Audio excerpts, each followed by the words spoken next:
inside myself.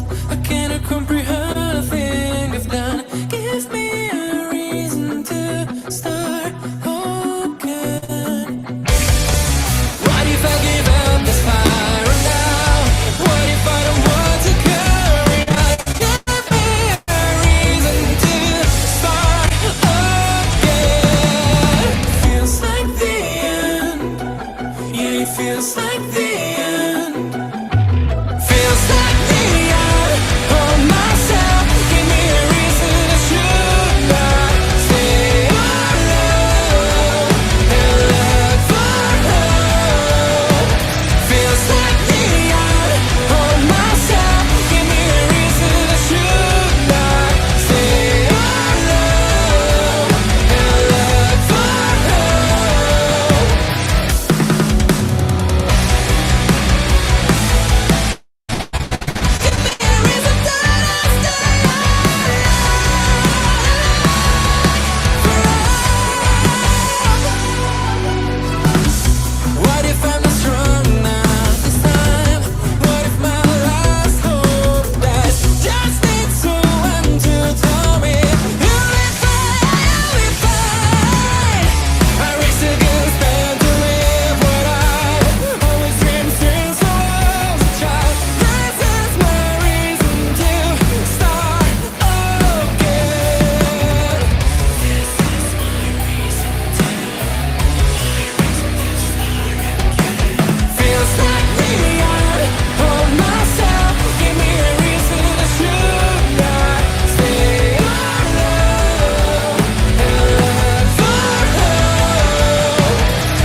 until the end.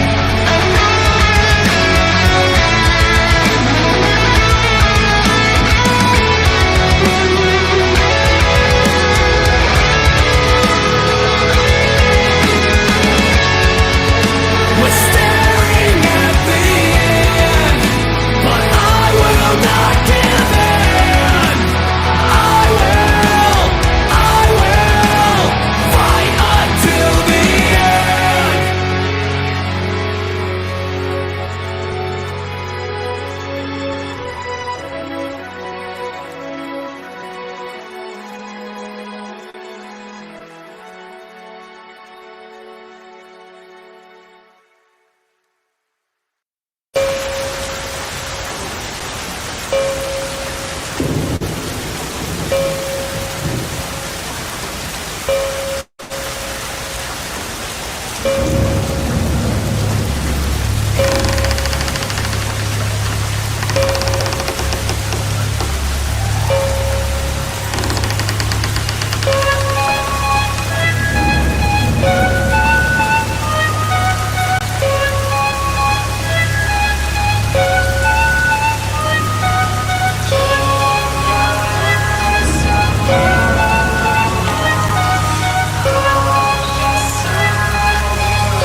a mess, so I tell myself to forget about you, but I can't let go. You're the high that keeps me low. I can feel your drug take hold. Sticking underneath my skin. You're my disease within. Frustration setting in. I can't stand the shape I'm in. Yeah, she's all and it's so easier to sleep at night. And the words she said keep ringing in my head. On and on and on and on it goes.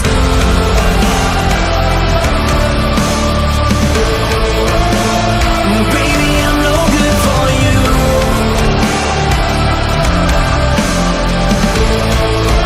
Yeah, I'll only end up burning you.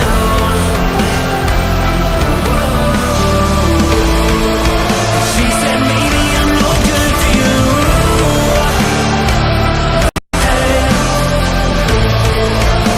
But don't you know I'm fireproof? So tell me now, 'cause I just can't pretend. You and I, we know exactly how the story ends. Up in flames, right before my eyes. In the end, you're only gonna burn me alive. Whoa, baby, I'm no good for you. Whoa, but don't you know I'm fireproof?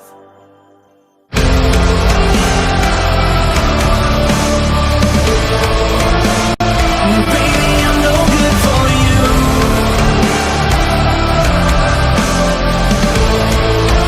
Yeah, I'll only end up burning you.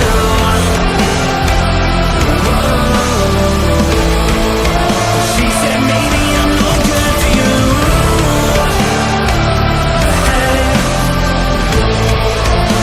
But don't you know I'm fireproof? So tell me now, 'cause I just can't pretend.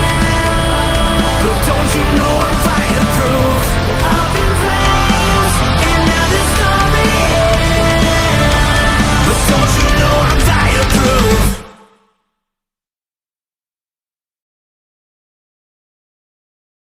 Thanks for listening to Spotify. No, really. You could have listened to the radio. You could have spun some vinyl. You could have played a cassette tape. You could have listened to an 8-track tape. If you knew what an 8-track tape looked like. But you listened to Spotify. Thanks for that. And you still have hundreds more playlists to enjoy.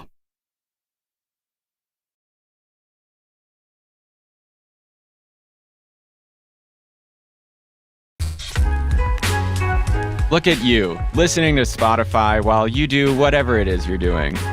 That's exactly why it makes sense to promote your business here. Yeah, your business. Whether you have 2 employees or 2,000, your voice can reach as broad or as narrow of an audience as you need. And connect with them where visual media can't. Try it today at adstudio.spotify.com or tap the banner to learn more.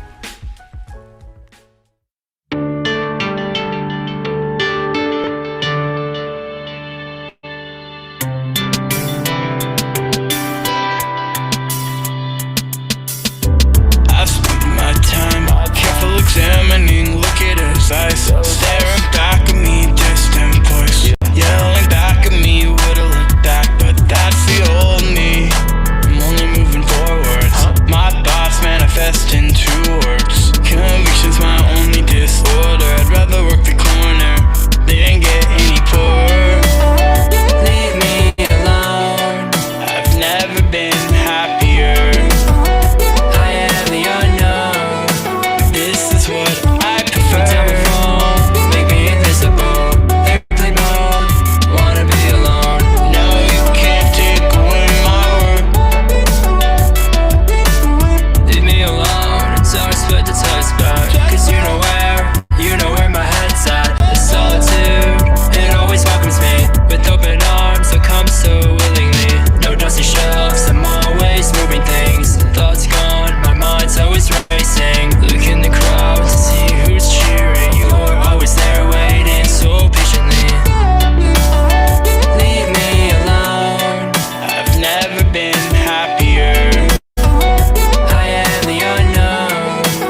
fear. I am the unknown, I'm broken and abandoned. This isn't what I planned in. My plane still hasn't landed, so mad 'cause I'm not home. From all this I have grown, solitude, so welcoming. Each ordeal, unsettling. Every complex design has authored this new conscience. Still feeling vulnerable, whiskey on ice, I'm at the table. No, you can't take away my heart.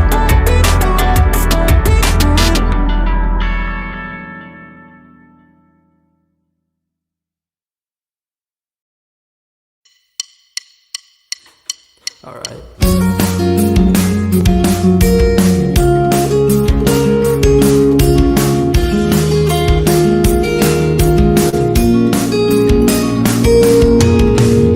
I spent my whole life catching up. What if there's nothing to catch up to?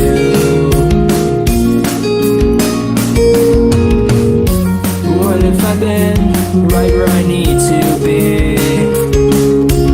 Being on track always felt so strange to me. Tell me all about your friends and every place you've ever been. I'm dying to know your voice like the back of my hand. And tell me how the hell you've been. Life's too short, so keep burning. I hope you're doing what you love and love whoever they're with.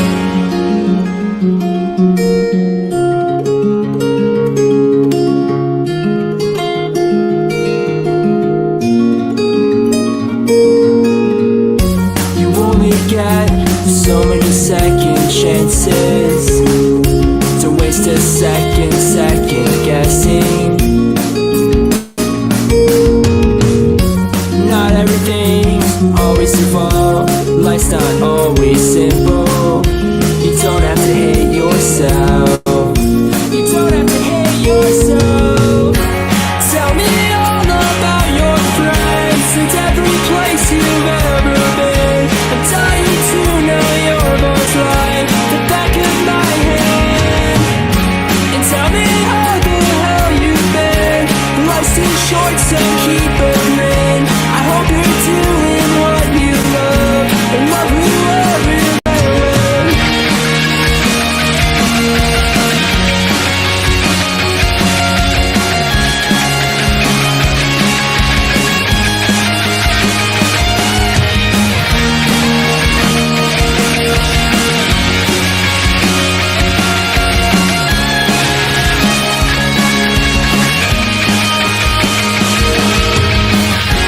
Tell me all about your friends and every place you've ever been. I'm dying to know your voice like the back of my hand.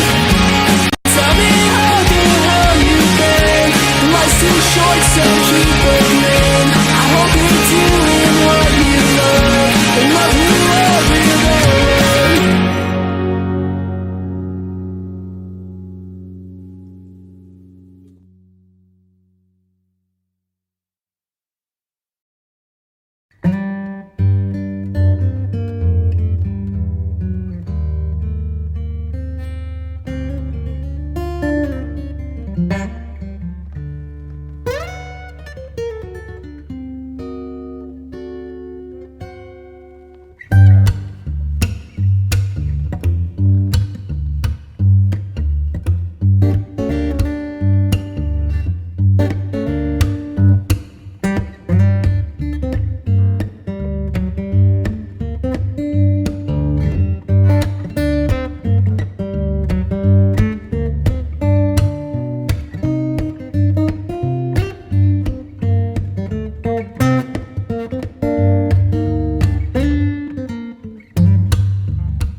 Ladies and gentlemen, what a beautiful Thursday it is. I'm IWN. Welcome back to the channel. This is your AEW Dynamite March the 9th, 2023 review. If you guys are new to the channel, hit that subscribe button, turn on the bell for all notifications. Don't forget to follow me on Instagram at IWNGamer1. You can follow me on my personal Instagram account at TheRealBrennanIngram. You can add me on Facebook and Snapchat, all various of other social media platforms. Links to all my accounts are in the description. Go check out all the other content I have on the channel. If you missed my Monday Night Raw review this week, it's there. It's on the channel. If you guys want to go watch my Marvel Puzzle Quest live stream, it's on the channel. Go check that out. That game is one of the easiest games on my console. I enjoyed the hell out of that game. Such a good game to play. Such a good puzzle game to play, man. We got a new TNT champion crowned. Blackpool Combat Club seemingly turns heel. AEW teases Chris Statlander possibly joining Jamie Hayter and Britt Baker's faction when she returns from injury. Jade Cargill issues an open challenge for her TBS Women's Championship. We're going to go ahead and go over all that right here and right now on the IWN YouTube channel. Without further ado, right away, we're going to go ahead and get to the review because I don't have all day.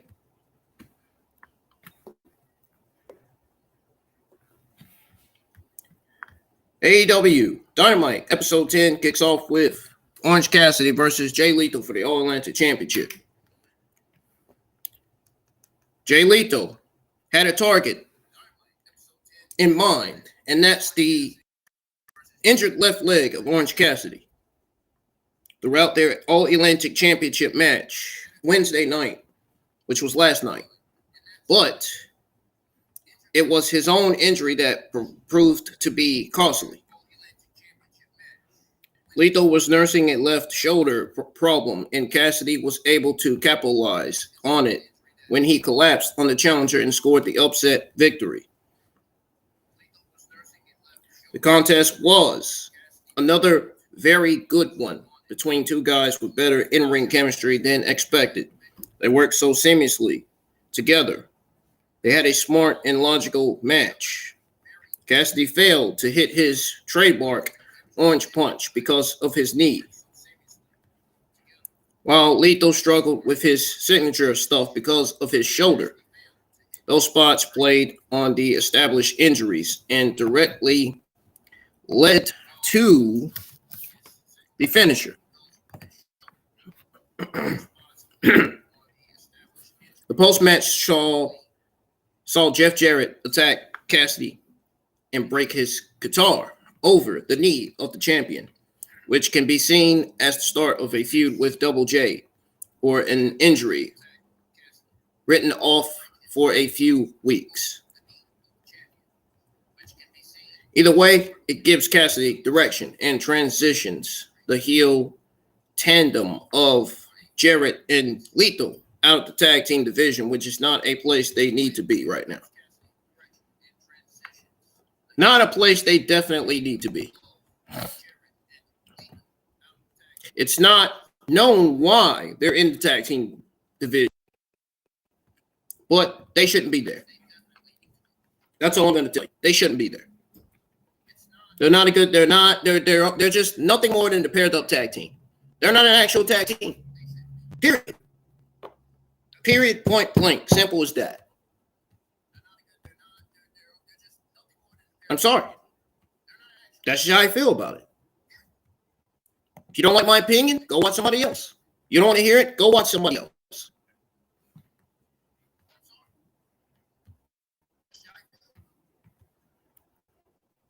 Now, after the opener, Absolute Ricky Starks addressed his plans after defeating Chris Jericho before he can expand on that topic. The Bullet Club music played. Juice Robinson laid him out. It is nice to see Robinson back on television. Tony Storm's husband. Yes, it's Tony Storm's husband. Boyfriend. Unfortunately, he has been a non-factor of late. So Tony Khan has his work cut out if he hopes to establish himself as a real threat to Starks. That's a good person for Starks to feud with. That's a good start right there for Juice Robinson. The fact that he's feuding with Ricky Starks. That gives Ricky Starks something else to do. That keeps Ricky Starks on TV as that main attraction, as the top babyface in the men's division over on AEW. Now, moving on to Skye Blue versus Ruby Soho. Renee Paquette interviewed Ruby Soho, who arrived fresh off a heel turn that saw her align with Toni Storm and Saraya in the battle against AEW originals Britt Baker and Jamie Hayter. I am really enjoying what AEW is doing with the women's division. I don't see nothing wrong with it at all.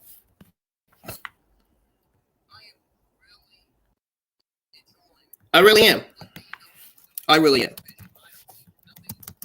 I think it seems it's clear now that Paige and Toni Storm are getting more and more better with their heel characters. Now, if you don't like my opinion, again, go watch somebody else. Really. I don't care what your negative opinion is. There should be nobody shitting on Saraya and Toni Storm. Nobody.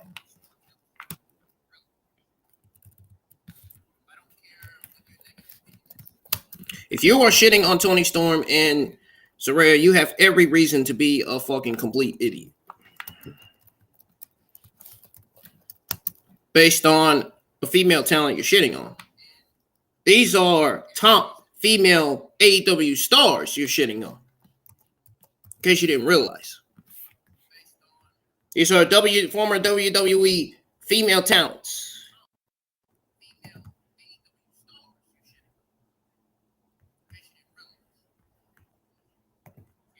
These are talents that are going to pay the way for AEW women's division. But I'm afraid it's going to take more than them. I think it's going to take Mercedes Moné to elevate that women's division in AEW. Hopefully, we'll see. I'm hoping we'll see Mercedes Moné, but it was reported that Mercedes Moné is not interested in an AEW contract. She's not interested in wrestling in AEW. She's only interested in wrestling in Japan. So we're never going to see Mercedes Moné in AEW. So you can shut those rumors and news down because it's not going to happen. Mercedes Moné is great at where she's at right now, and she is loved by every Japanese fan out there. So, but as I was saying,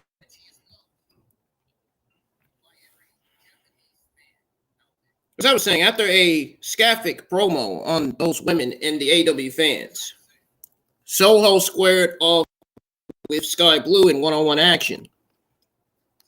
Now, everybody questioned why Ruby Soho turned heel.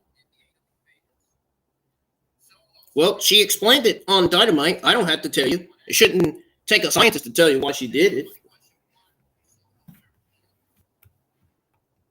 Despite a spirited performance from Blue, Soho was able to grab an underhanded hair pull and deliver a destination unknown for the win.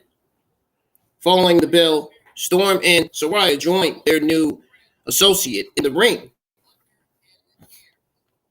They attempted to humiliate the young Blue. Willow Nightingale made the save. The numbers game proved costly, though, as the heels beat her down and then spray painted both women. It was nice to see Soho take center stage and have the opportunity to cut the promo without Saraya and Storm. She called out the fans' reaction to her, and while there probably could have been a more solid foundation for her heel turn, no shit. She explained her actions. It'll be interesting to see if she takes on a leadership role with Storm and Saraya, or if she eventually slinks into the background in favor of the former anti-diva. FTR cuts a promo. FTR joined Tony Khan in the ring for an emotionally feud promo in which they vowed to take the AEW World Tag Team Championships from the Guns. Back in the squared circle, Chris Jericho sought to shake off Sunday's loss to Ricky Starks by partnering with Sammy Guevara and Daniel Garcia to battle AR Fox and Top Flight's Darius and Dante Martin. The heels worked over Dante during the commercial break, but a well-timed crossbody allowed him to create separation and tease a hot tag. Garcia knocked his partners off the apron, though leaving the young star with no one to turn to. Dante finally made the tag to Darius, who exploded into the match. He took the fight to the heels, but had his momentum halted following interference from Jake Hager, who used a baseball bat to set Martin up for the Julius effect from Jericho for the win. After the match, Jericho Appreciation Society intended to pretty much position themselves as the number one contenders to the AEW Trios Championship and ordered the House of Black to the ring. Instead of that trio, the Elite interrupted proceedings. A promo from Don Callis gave way to the House of Black, interjecting and issuing a challenge. I do have some news on what's booked for next week's episode of Dynamite. I have all your AEW Thursday afternoon news. We're going to go over that immediately after your Dynamite review.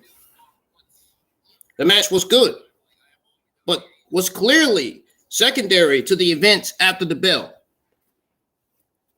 The House of Black are about to take a significant jump up the card by battling the Elite and the JAS, stands for Jericho Appreciation Society. One can only hope Khan does not make the assumption of booking decision to take the titles off of them after only a week to give Jericho or Kenny Omega a hometown win in Winnipeg.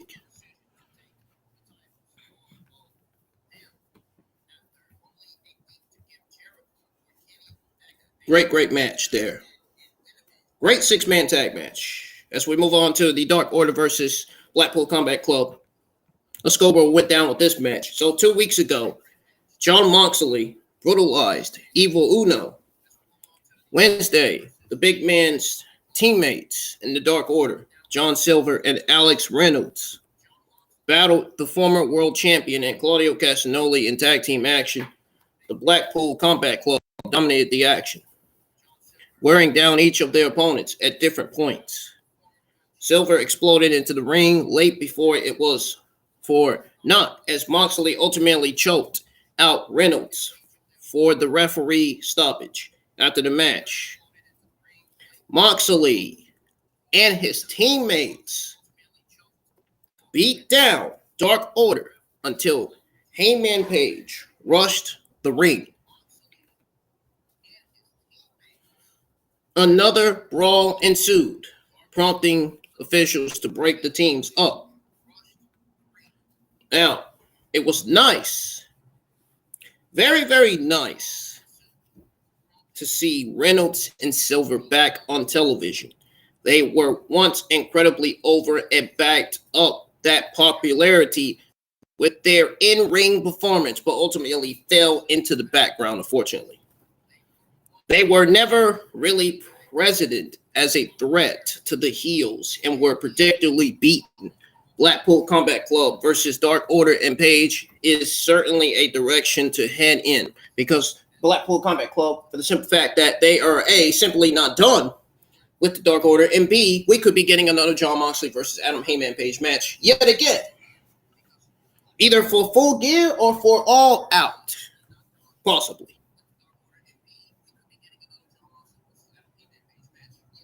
I think at the same time, Page versus Moxley really should have ended Sunday at Revolution, but looks like that is not the case. We'll see what happens next week. We got the main event, TNT Championship match. This is where I give you my full thoughts on this. This is where I have a problem here. This is where I'm going to be giving you guys my honest opinion about this. We're going to go over the match right now. After having his rental car broken into and his gear stolen, TNT champion Wardlow challenged top contender Powerhouse Hobbs to a Falls Count Anywhere match and wasted little time in taking advantage of those rules right from the get-go. I feel like they kind of rushed this match a little bit. I think this is the only match I feel like they kind of rushed a little bit. The competitors battled in the parking lot, and where Wardlow seized control by back body dropping Hobbs on a car, shattering the windshield. They battled throughout the backstage area before entering the area as the show returned from the break. So as the show returned from the break, the action intensified, including a swanton bomb from the top rope by Wardlow. It was the sudden presence of QT Marshall that led to the conclusion of the bout. After blasting Wardlow with multiple chair shots, he joined Hobbs in slamming the champion through part of the stage. He then stood guard, as the referee counted to 10, awarded the Casino ladder match winner his first title in AEW. It was a bit of continuity to pay off Marshall, owing Hobbs one by booking him to help the challenger win the title. Let's be honest, no one expected QT Marshall. And why? Even though a few would call this a great match, it was still shocking, funny. Even at the idea of Wardlow losing the title, he worked so hard to regain 3 days ago, does him no favors. This right here is enough to tell you that Wardlow was yet again buried. And this is where I go backwards and say, why the fuck would they make a bold move by having Wardlow drop the title to Powerhouse Hobbs? If that was the case, you could have had Samoa Joe. If that was the case, if that was the fucking case, man, you could have had Wardlow drop the title to Powerhouse Hobbs at Full Gear. That should have happened last year. Why are they making an attempt to have Wardlow drop the title to Powerhouse Hobbs now? Don't get me wrong. Powerhouse Hobbs deserves to be TNT champion, but he should have already been TNT champion right after Full Gear. He should have already been TNT champion the moment Wardlow was going to drop the title to Powerhouse Hobbs. So why is AEW making an attempt to have Wardlow drop the title to Powerhouse Hobbs now? Why now? Why now? He should have been champion at Full Gear. He should have been the new TNT champion coming out of Full Gear, not Samoan Joe. Are you fucking kidding me with this shit? Why? Why? Why now? Why now?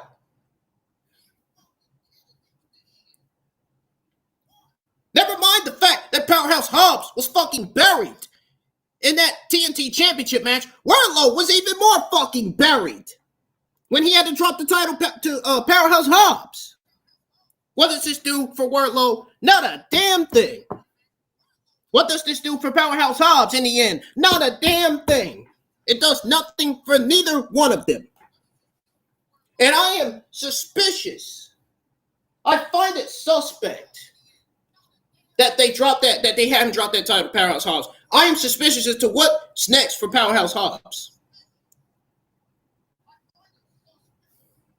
What are they doing? What are they going to do next with Powerhouse Hobbs?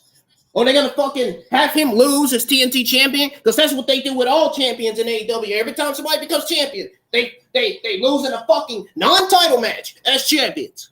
That's what they did in WWE when Vince was in charge.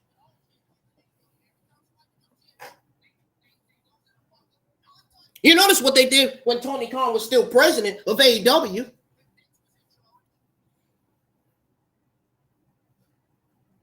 They did the exact same thing to Io Skye and Dakota Kai in WWE when they were WWE Women's Tag Team Champions. They did the exact same thing to Jimmy and Jade Uso when they were the undisputed Raw and SmackDown Tag Team Champions. They legitimately did the same thing to the Street Profits when they were the Raw Tag Team Champions.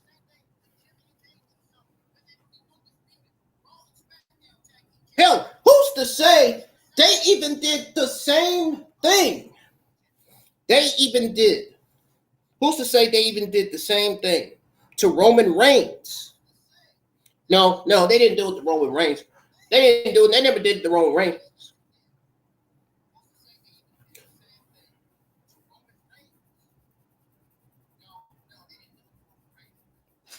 It seems like the WWE and AEW have all their tag teams as champions, as tag team champions, lose in non-title matches. They do that every time. I don't understand why. Why? What's the purpose of that? And I could have sworn they did it to Kenny Omega and Adam Hangman Page as AEW tag team champions. Could have sworn they did it to them. Could have sworn they did it to them. I'm sorry, man. I'm sorry. Powerhouse Hobbs should have already been TNT champion coming out of Full Gear. That is how I fucking feel about it. If you don't like my opinion, you can take your fucking YouTube subscribers or whatever you got and get the fuck out of my chat. I'm going to have to ask you to leave my chat if that's how you fucking feel. If you don't like my opinion on this match. Powerhouse Hobbs should have been TNT champion coming out of Full Gear. Why now? What a dumb move by AEW to have Wardlow drop that title to Powerhouse Hobbs. Had Powerhouse Hobbs been TNT champion coming out of Full Gear, they wouldn't have to worry about booking this match.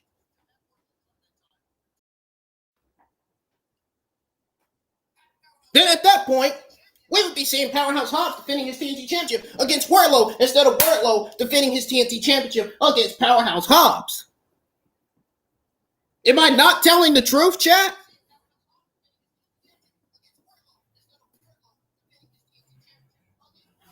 Some bullshit, man. Lazy booking by AEW. What a dumb move. In that triple threat match for the TNT championship, you could have had QT Marshall come out and help Will Hobbs win the TNT championship then. Why would you have him come out and help Powerhouse Hobbs to win and become the new TNT championship now? That's what is the question relies. That's what the question relies. That is the question I have. Why didn't you have QT Marshall help Powerhouse Hobbs win the TNT championship coming out of Full Gear? Why? Why? This does nothing for Wardlow or Powerhouse Hobbs. I'm sorry.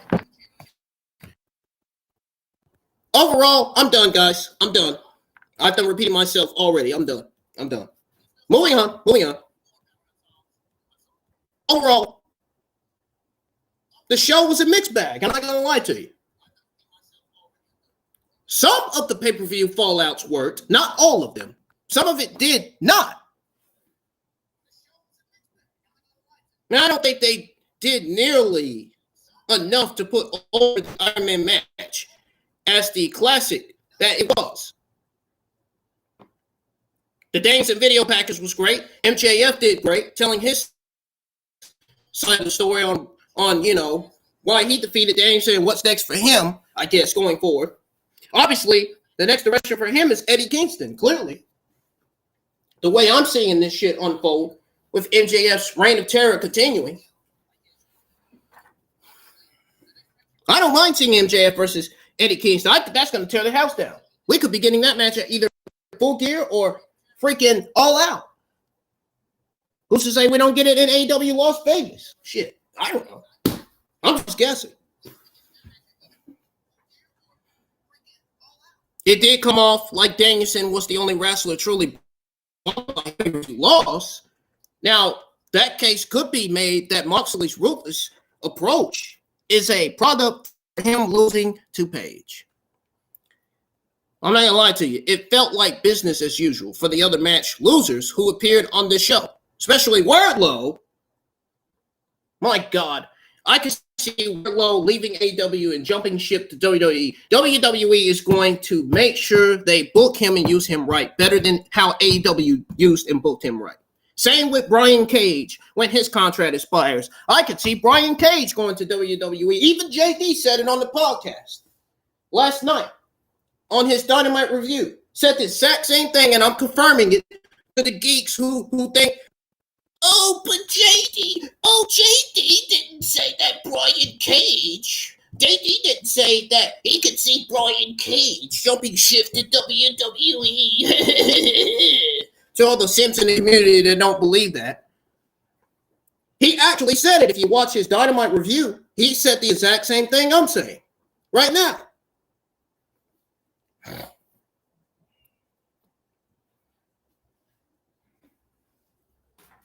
Man, oh man, AEW's got some things they need to work on, man. They really do.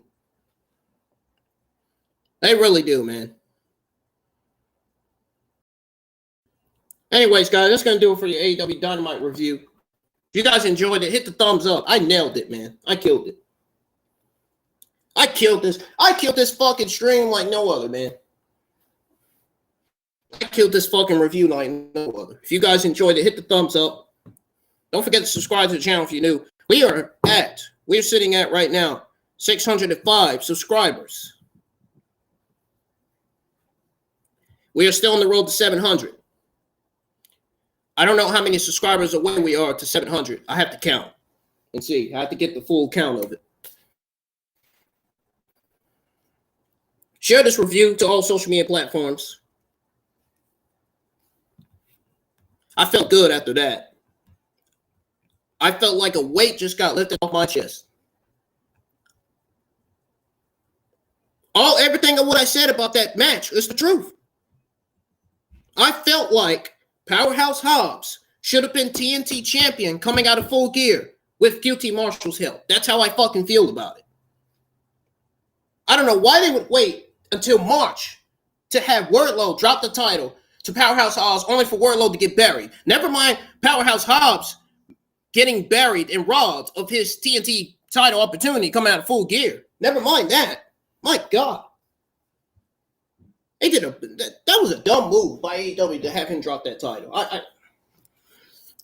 Like I said, having Powerhouse Hobbs been TNT champion coming out of Full Gear, this match either would have never existed, or they probably would have went with it anyway, with Powerhouse Hobbs defending his TNT championship against Wardlow, instead of Wardlow defending against Powerhouse Hobbs, only to lose. Would they do? The question is, would they do the same thing with Powerhouse Hobbs if he was TNT champion? No, they wouldn't. No. My answer is no. They would not. They would not. And if they did, I'd be shocked. If they had Powerhouse Hobbs defeat his TNT championship and have him drop it to Wardlow, I'd be shocked. If they did. But the point is, Powerhouse Hobbs should have been TNT champion coming out of Full Gear. And that's how I feel. That's my opinion. It's my opinion. Okay? I'm just going to leave it at that. We're not done yet, folks. We are not done yet. Before I get out of here, ladies and gentlemen, it is time for your WWE and AEW Thursday afternoon news.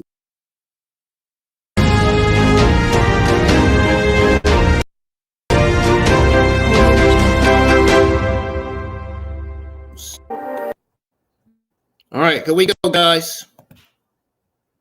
It is time for your WWE AEW Thursday afternoon news. We got little bits of it to go over before I get on out of here and finally get ready to go to work. I'm glad we got a little bit of it to go to work because after the stream ends, I'll have plenty of time to get ready to go to work. Plenty of time, and I'll be there just in time. I feel like I went through this review faster than a cheetah can run, which I know I did. I ain't stupid. There are reports.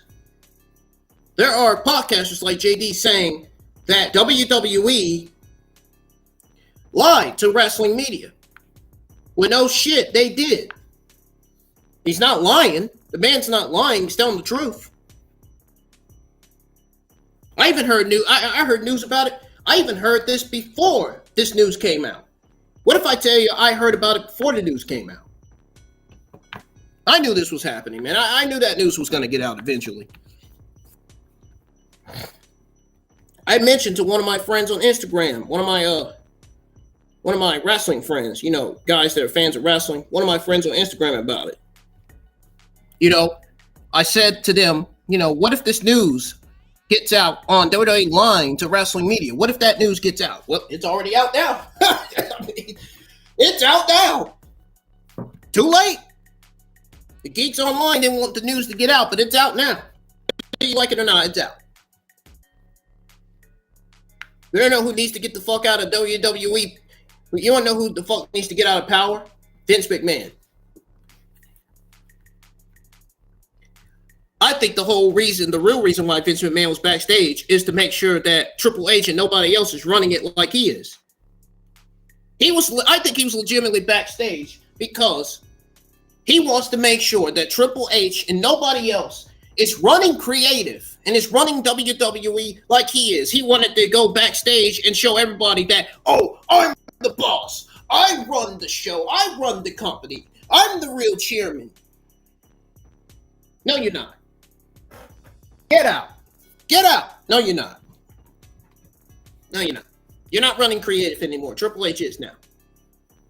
There's no way Triple H is getting fired. No way. He put on a solid WrestleMania card. Let's be honest. The only two matches that are not going to deliver are Omos versus Lesnar and Bobby Lashley versus Wyatt. Logan Paul shouldn't be on the card, even though that's going to be a damn good match between Logan Paul and Seth Rollins. They're going to have a good match. Still, Logan Paul's not a wrestler. He should not be on the card. He's a celebrity.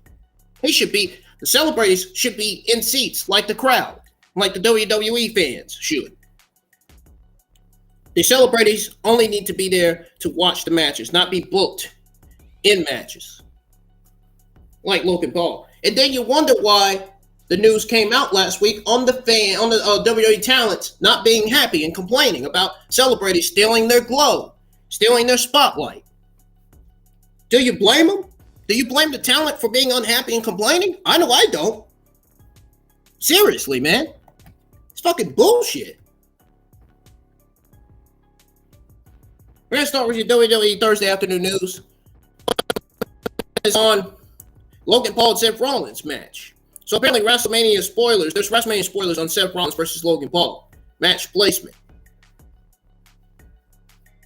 In his recent episode of his Impulsive podcast, not only he's a celebrity, but he's a podcaster too. So that's what I'm saying. Why is he being booked? Why is he on the card? Get him off the card. He's not a good wrestler. His gimmick is terrible. His gimmick is terrible. And his promos are garbage. Really. Logan Paul discussed his upcoming WrestleMania 39 match against Rollins. Yeah, right. Sure he did. Paul revealed that the match is scheduled to take place on night 1 of the event, which will be on April 1st. I would have defiantly went with Damian Priest versus Rollins instead of Rollins versus Logan Paul. I don't care. Or a Seth Rollins versus Karrion Kross match. Who God knows Karrion Kross needs a spotlight. He needs something for him to do. Because I feel like they are underutilizing Karrion Kross on the main roster, and that's not good. It says here, and I quote, "Yeah, me versus Seth Rollins at WrestleMania. It's going down. It's official.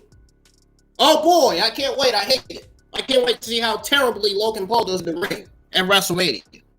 Because it's going to be so garbage that half of the audience, half of the Logan Paul haters in the arena are going to be leaving the arena faster than you think. Because they do not like Logan Paul. And I repeat, when I mean they don't like Logan Paul, they were never fans of Logan Paul since he first came on the scene in WWE.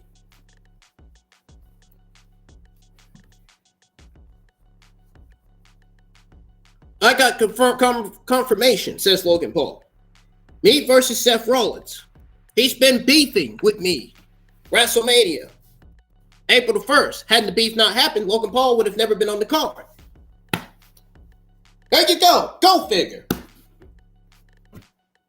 Hadn't WWE came up with the idea of having Logan Paul feud with Seth Rollins, had this feud never existed, Logan Paul would have never been on the WrestleMania card. I wish they would have never went with it. Period.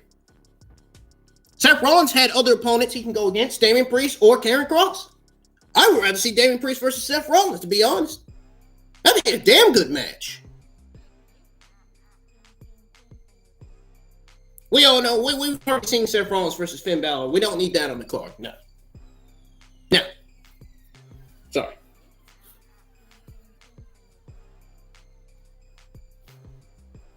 He says, April 1st in Los Angeles on my birthday. He's very good at what he does. He's very good at what he does. He repeated that. He did. He's probably top 3 in the business right now. And for that reason, I'd be honored to take him on at WrestleMania. That doesn't give you the reason to be booked on the card. That doesn't give you the reason to let WWE book you on a WrestleMania card, knowing you're not a wrestler. The fuck? You serious? I'm really happy with this matchup. End quote. Yeah, I'm not happy that you're on the card. Get off of my television. Your gimmick and promos are absolutely horrendous. In December, there were rumors that Paul would face John Cena at WrestleMania. Well, WWE ultimately decided to book him against Rollins. Who cares? Nobody cares. At the end of the day, nobody gives a shit. While Cena was set to face Austin Theory, although WWE has yet to announce which matches will take place on which night. It is widely speculated that the highly anticipated bout between Roman Reigns and Cody Rhodes will headline the second night. As for the main event of the first night, the leading contenders are Sami Zayn and Kevin Owens taking on the Usos, or possibly Charlotte Flair going head-to-head with Rhea Ripley. Logan Paul is also advertised for future episodes of Monday Night Raw. Oh, great.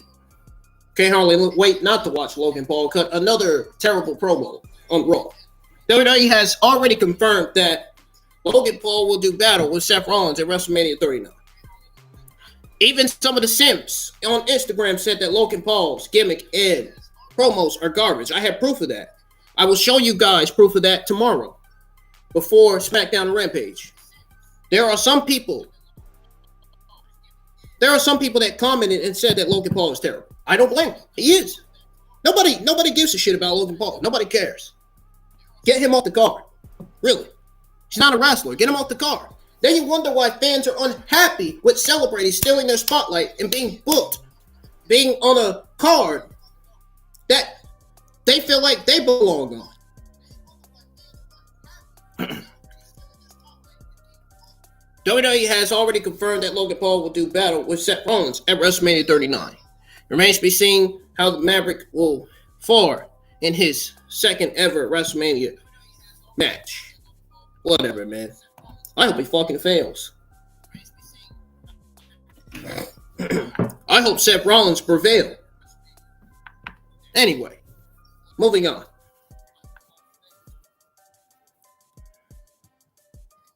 WWE confirms Backlash event outside the United States.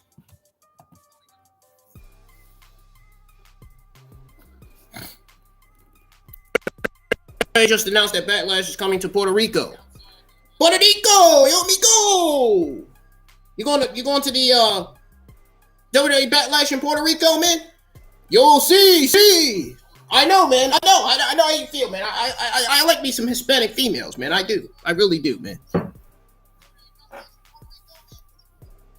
Puerto Rico is outside the traditional 50 states in America, but it is a U.S. territory. This will be the event directly after WrestleMania 39. No names have been confirmed for this event other than a world-class host. The company previously left Backlash's location blank on the schedule. Now they have revealed this today along with a press release that announced Bad Bunny will host the event. Oh, great! Another celebrity that's going to steal the spotlight for other talent that deserve to be on the Backlash card that won't be a part of the Backlash event. That won't be on the card. Backlash. Great. This goes to what I said not too long ago. It says here, and I quote, Bad Bunny to host Backlash live in Puerto Rico on Saturday, May the 6th. First WWE Premium Live event at Puerto Rico, Joe's, whatever, in 18 plus years. Stamford, Connecticut, March the 8th, 2023. WWE today announced that the two-time Grammy Award-winning and global recording artist, Bad Bunny, will host Backlash on Saturday. This is Jocelyn's favorite hip-hop rapper. It's her favorite singer. Yeah, there you go. I just mentioned one of Mooresville's KFC's shift manager's name. I just mentioned Mooresville KFC shift manager's name. Yeah. There you go. Anyways. Live from the Puerto Rico, Joe's Miguel in San Juan, Puerto Rico. This will be a huge show for Puerto Rican fans. When I look at the Puerto Rican female fans, you know what I'm going to be like? I'm like, hey, Ibusa! Anyway, who haven't seen a lot of love from WWE in recent memory?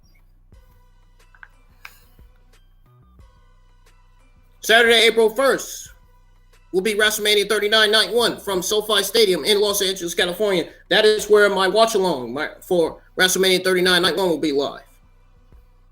Saturday, April the 2nd, WrestleMania 39 Night 2 will take place in Los Angeles, California again. Just only this time, Night 2. I will be live for my Night 2 watch-along as well. They will be doing both reviews. We're going to combine both reviews, do both reviews together instead of doing them separately. Because last year, I did them separately. Do both reviews together. I did WrestleMania 38 separately last year. WrestleMania 38 Night 1 and Night 2 reviews. We're going to do the Night 1, Night 2 WrestleMania 39 reviews together. May the 6th, WWE Backlash from TBA. I guess that remains to be. Well, TBA. It's going to take place in Puerto Rico. I almost didn't know what I was going to say there for a second. Legitimately, WWE Backlash is taking place in Puerto Rico, regardless. Saturday, May the 27th. The WWE King and Queen of the Ring from Jeddah, Saudi Arabia. That is where King of the Queen of the Ring is taking place. July the 1st, Money in the Bank will be taking place from the O2 Arena, London, England.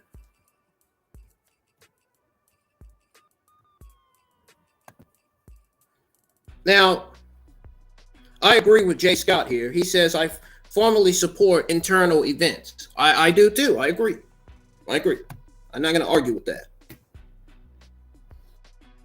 Got some 2K23 news. New details for online play in My Faction mode. The latest addition to the WWE 2K video game series is hitting screens next week. WWE 2K23 is shaping up to be the most ambitious title by the publisher to date, jam-packed with content. 2K has recently announced details for My Faction mode in WWE 2K23. My Faction mode debuted in last year's WWE 2K22, where it introduced a team building mode in which players collect, manage, upgrade an array of WWE superstars and legends to create their ultimate 4-person factions.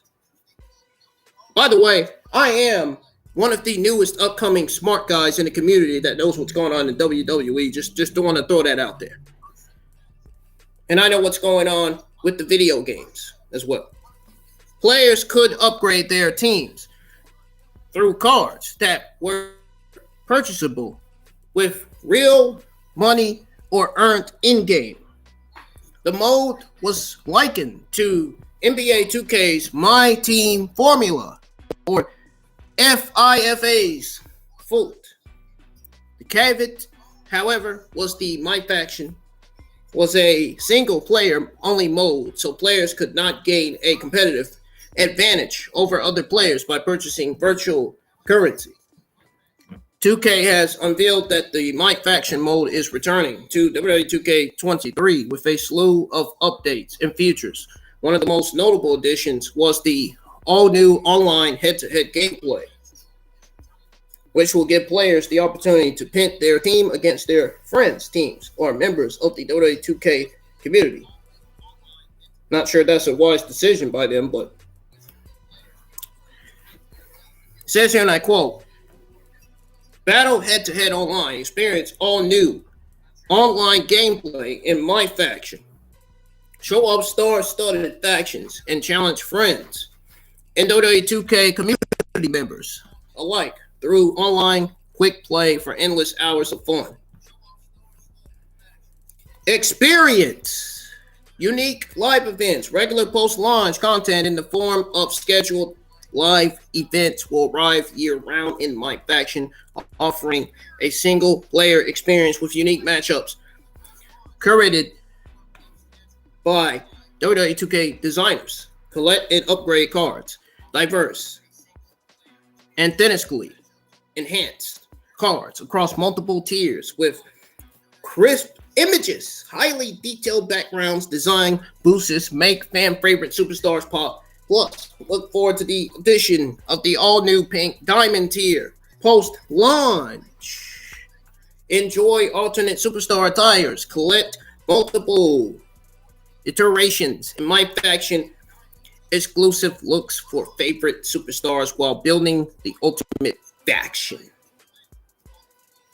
From the most coveted historic looks to the most up-to-date changes happening on TV."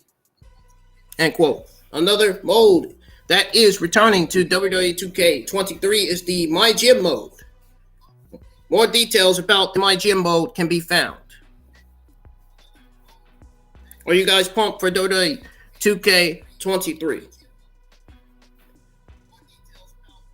More details for the My Gym mode can be found on ringsidenews.com.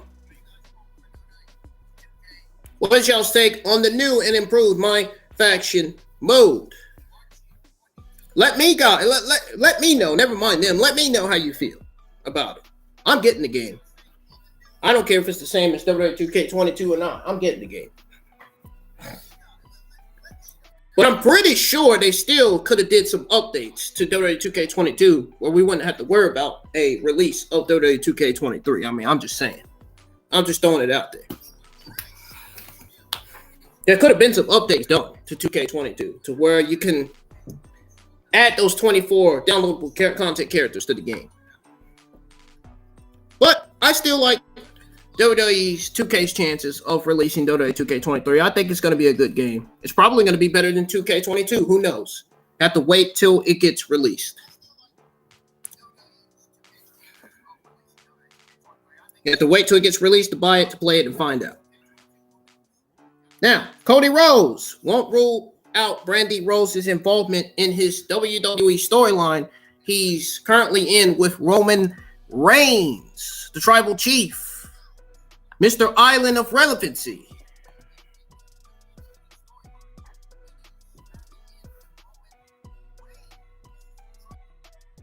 Now, we all know that right now the storyline is taking turns. Storyline's going well right now from what I'm seeing. I don't have a problem with it. Over the past few weeks, Cody Rhodes had verbal exchanges with Roman Reigns, Wise Man, Paul Heyman. Furthermore, those back and forth saw Heyman reference the American Nightmare's wife, Brandy.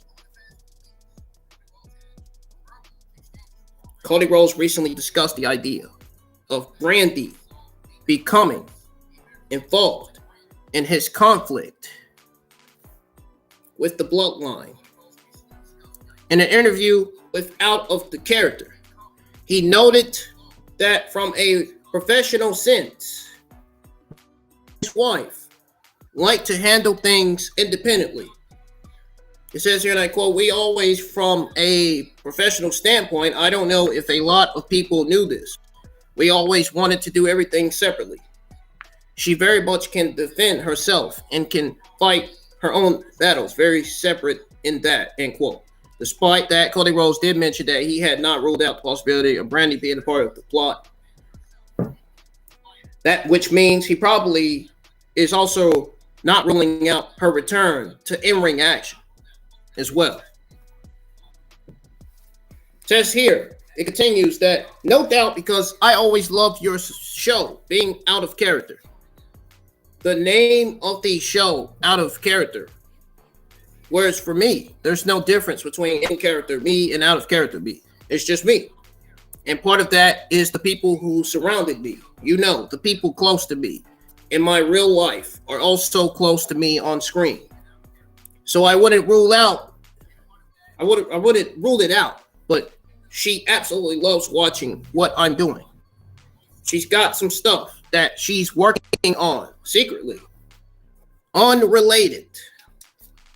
And I ain't gonna spoil it, but defiantly never say never. After a lengthy absence due to injury, Cody Rhodes made a comeback to the ring in January and went on to win the 2023 Men's Warrior Rumble match. Cody Rhodes should have been number one in the Warrior Rumble. I agree with JD's opinion about that. He will now compete against Roman Reigns in the main event of WrestleMania 39 for the undisputed WWE Universal title.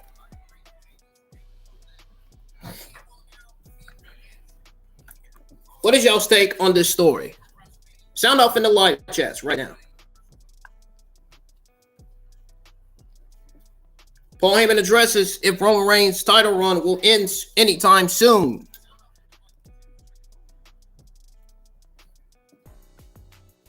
While speaking on Faction 919, Roman Reigns' special canceled, Paul Heyman revealed that if he believes Roman Reigns' title is coming to an end at WrestleMania 39, Heyman made it clear that he doubts it will end anytime soon.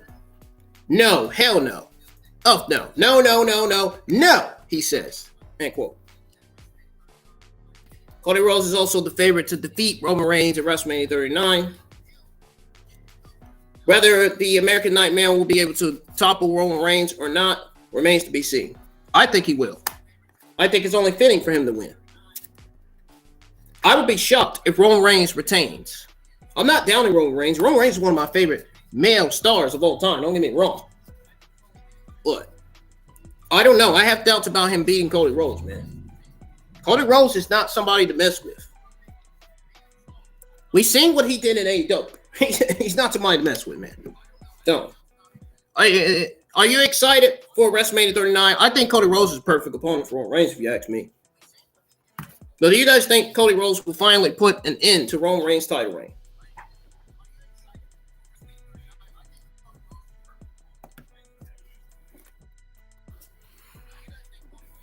WWE interested in another AEW star with expiring contract. Got a few more WWE news to give out here.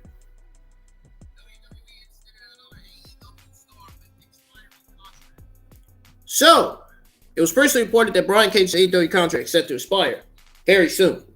Charles had reported behind Fightful's paywall that his deal is set to end imminently. It seems that there was some hiccups in the process. The report went on to say that AEW hoped to extend Brian Cage's deal when he was out of action due to injury. That being said, Cage wasn't having that. So he pushed back and was interested in exploring free agency. It was further noted that WWE is interested in Brian Cage's services. I think Brian Cage would fit great in WWE. Even JD said it on the podcast. On his podcast, on Dynamite, on his Dynamite review last night. He said the exact same thing because I watched it. I know.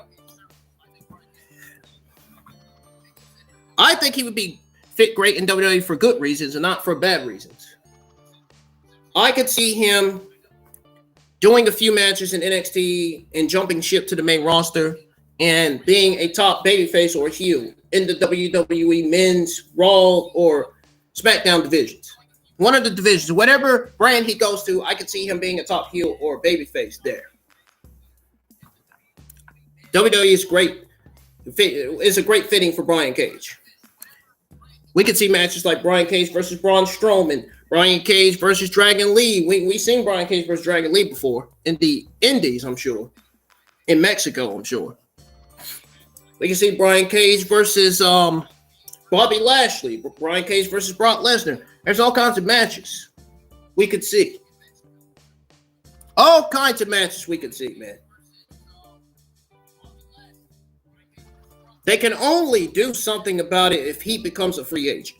It says here, and I quote, Fightful Select has been told that WWE has maintained interest in Cage in the event he becomes a free agent and are open to having conversations with the Ring of Honor 6-man tag team champion. That period won't have to wait long. As we're told, AEW, or they're told, AEW and Cage agreed to work together through the end of March. Specifically, the Ring of Honor Supercard of Honor pay-per-view. That's what they were told. Now, they were told that some of the time that was supposed to add to Cage's contract is actually because Cage was signed while injured after leaving Impact Wrestling years ago. Nobody watches that shit. God forgive me if you watch that shit. I'll forgive you. As a matter of fact, I don't know if I'm going to forgive you if you watch Impact or not. I mean, how many fans they got in attendance now? 3, 4, 8 fans? I don't know. Maybe. Nobody watches Impact, man. Okay, I just want to throw that out there right now. Those familiar with the situation claim that AEW offered Cage a contract extension comparable to his current deal, which hasn't been ruled out. It was also noted that Cage's AEW contract was set to expire between late January and mid-February. They're told that Cage has had some heavy hitters within AEW in his corner of late. Chris Jericho specifically spoke publicly saying he hopes that Cage re-signs with AEW and putting over his work. I don't think they're resigning Cage after they've been wasting him and burying him on TV. I mean, he lost to Jungle Boy, and it's already worse. He lost to Danielson a few times. I mean, why would they want him again? So they can use him and bury him and waste him even more on TV? Give me a break. Fuck out of here.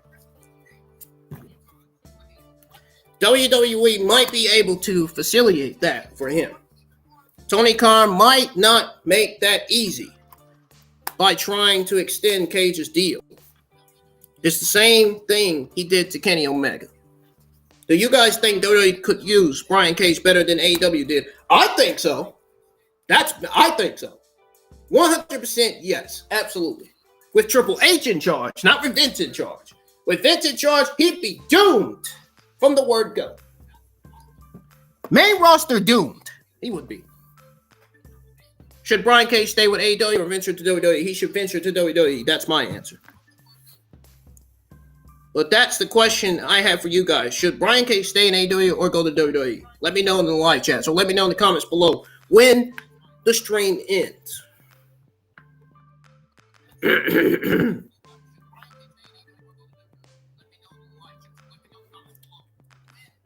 John Cena could tie all-time record. at WrestleMania 39.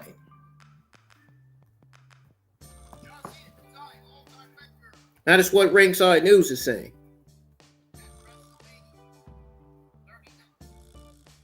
Now, if Cena trumpets at Mania, he will join an elite list of wrestling legends by tying a 27-year-old record. The iconic Ric Flair currently holds the record for the most U.S. title reigns in history, having won the title 6 times. Flair achieved this feat by defeating Conan at WCW Bash at the Beach, 1996, cementing his status as a wrestling icon.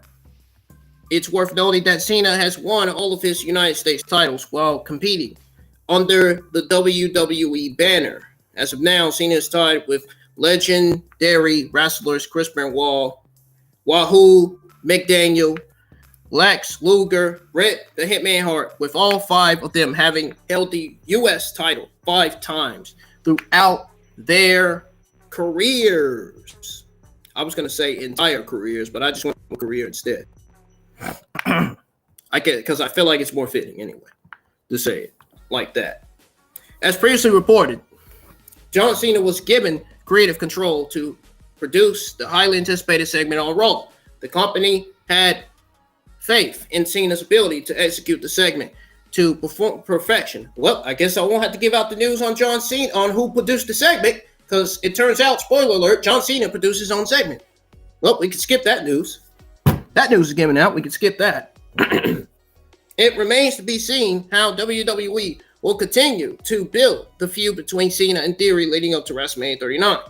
However, fans are eagerly anticipating Cena's return to the grandest stage of them all and are excited to see what's in store for him.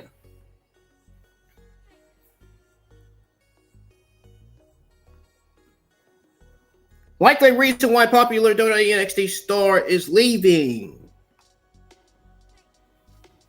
Oh boy, and I know exactly who this is referring to. This is referring to NXT's Sarray.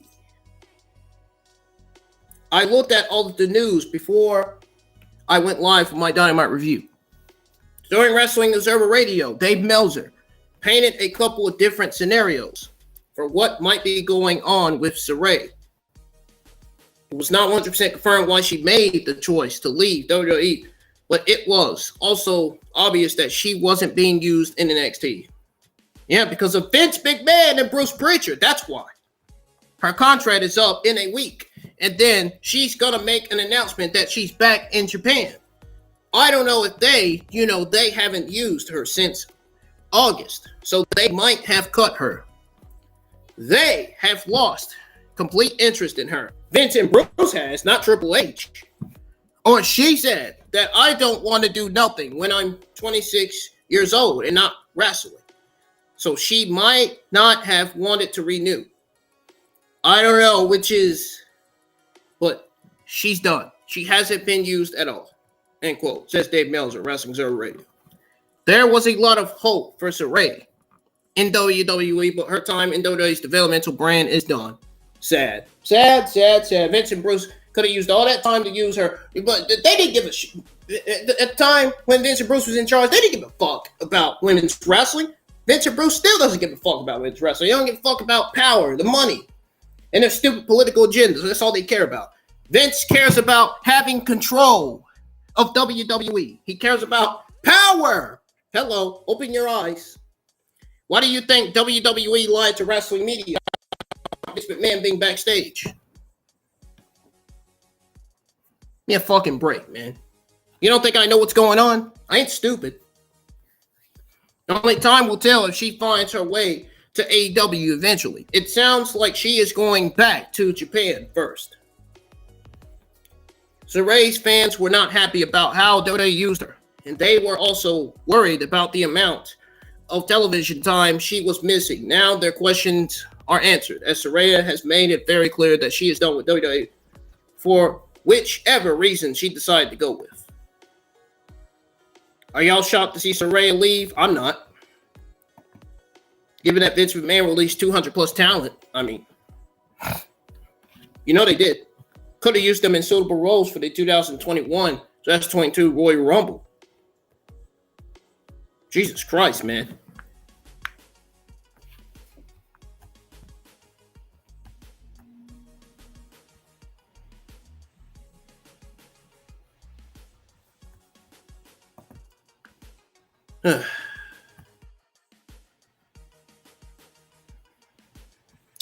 WWE not concerned about running big event against UFC competition. I wonder why. Suspect. That sounds suspicious to me. Very suspicious. I don't even think they finished the news article on that because I don't see nothing on there. We're skipping that anyway. Who cares? Moving on to your AEW Thursday afternoon news. We don't have much. AEW is planning TNT title change. They planned TNT title change months ago. Okay, so if they planned TNT title change months ago, then why did they have Wardlow drop the title to Powerhouse Hobbs? What? Why make such a dumb move when you should have did it at Full Gear? You should have had Powerhouse Hobbs become the new TNT champion at Full Gear, not Samoa Joe. Not Samoa Joe. And I have some news on reasons why AEW is changing All-Atlantic Championship name. It's only fitting that we go over the news on AEW. The fact that AEW planned that TNT title change months ago.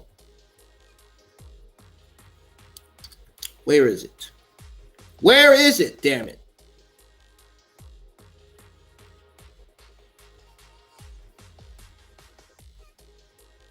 There it is. Charlotte said no behind Fightful's paywall that Powerhouse Hobbs TNT title win was planned for months ago. It should have been planned going into Full Gear. Not no fucking months ago. It should have been planned going into Full Gear. Where Powerhouse Hobbs should have won the TNT Championship coming out of Full Gear. He should have been champion coming out of Full Gear, not Samoa Joe. I'm sorry.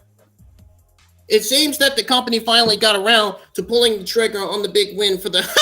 Yeah, right. Give me a break. Give me a break with this shit. I'm done. I'm so done with this shit, man. Powerhouse Hobbs was tangibly planned to win the TNT Championship around this time months ago. Lies after lies after lies coming from these people, man. When Fightful reported last fall that Hobbs was set for a big push. He should have been set for a big push way before Full Gear. But what happened? What happened, man? What happened? Though, is what I want to know. What happened with that?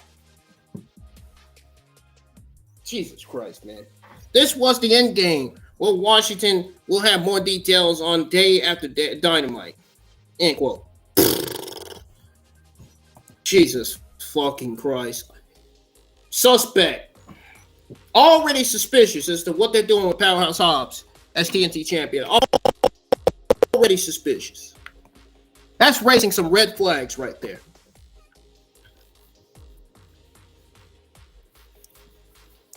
So I have some answers as to why AEW changed All-Atlantic Championship name. So according to Charlotte sat behind Fightful's paywall, Warner Bros. Asked AEW to do some cross-promotion for the new Shazam movie. They had the idea to level up the title. Says here, and I quote, Warner Bros. Asked for something big in order to cross-promote the Shazam Fury of the Gods movie on AEW television. Tony Khan had the idea of doing a level up of the championship on the international title. Tony Khan actually had the new championship belt made months ago to prepare specifically for this week and next week in order to promote the film. I like the name change, by the way. It changes things for the All-Atlantic Championship. They're told that AEW is always excited to do the cross-promotional work and attempts to have newsworthy items in association with them. The company also wanted to put something newsworthy on the Winnipeg show and increase the prestige of a title they put on television often in prime positions. AEW's All-Atlantic champion is Orange Cassidy. He will carry around a new title in the backpack after next week. Only time will tell how this changes the booking, but it is very interesting that this was a method of cross-promotion for their programming. Guys, I will go over the full card for next week's Dynamite live during Rampage tomorrow when I'm live with the SmackDown Rampage watch along. If you guys have any questions, let me know. That's going to do it for your AEW Thursday afternoon news. I got to get going. I have to get to work. So, if you enjoyed the review, again, hit the thumbs up. Let me know in the comments below when the stream ends. Thank you guys for joining me for the review for episode 10 of Dynamite.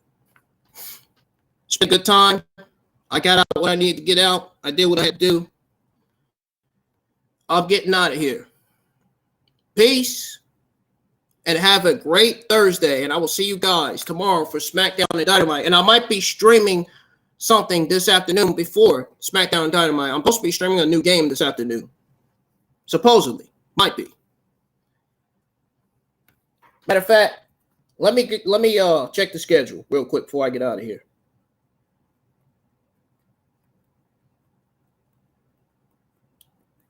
Let me just check.